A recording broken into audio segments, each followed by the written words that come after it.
নমস্কার বন্ধুরা, আজকে বৈশাখী কিচেনে পোলাও আর আলুর দম হবে। তার জন্য আমি আলুটাকে সিদ্ধ করে আগে আলুটাকে রান্না করে নিচ্ছি, তারপরে পোলাও কী করে বানাতে হয় সেটা দেখাচ্ছি। এবার আমি আলুর দমটা রান্না করব, তার জন্য কড়াইতে তেল দিয়ে দিচ্ছি।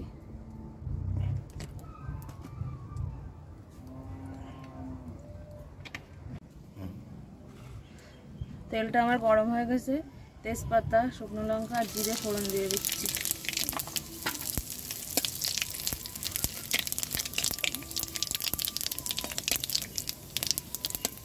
এটা আমার ভাজা ভাজা হয়ে গেছে। এবার আমি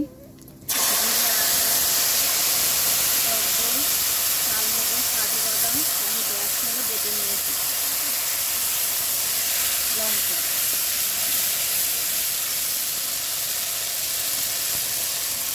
একটু হলুদ, লবণ,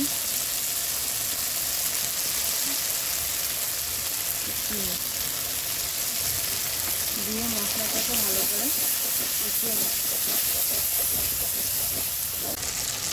মশলাটা আমার কষানো হয়ে গেছে, এবার আমি আলুগুলো দিয়ে দিচ্ছি।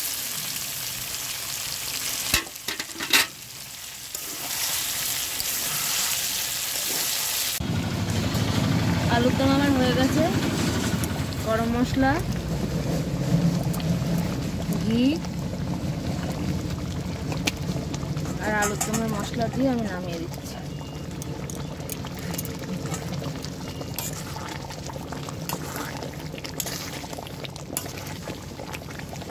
নমস্কার বন্ধুরা, আজকে বৈশাখী কিচেনে পোলাও আর আলুর দম। তার জন্য পোলাও রান্নার জন্য আমি চালটাকে 1 ঘন্টা কামধেনু রং দিয়ে ভিজিয়ে রেখেছি। এবার আমি এটাকে রান্না করব, তারপরে কি করে পোলাওটা বানাতে হয় সেটা দেখাচ্ছি। পোলাওর ভাতটা আমার রেডি। এবার আমি এর মধ্যে সাদা তেল, ঘি, কাজু, কিশমিশ, চিনি দিয়ে এটাকে আমি মিশিয়ে নিচ্ছি।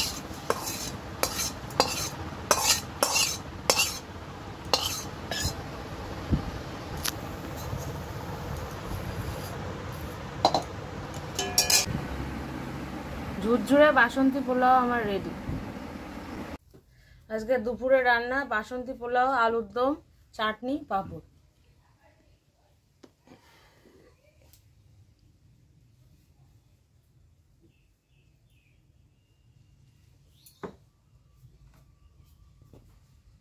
ভিডিওটা দেখার জন্য সবাইকে ধন্যবাদ।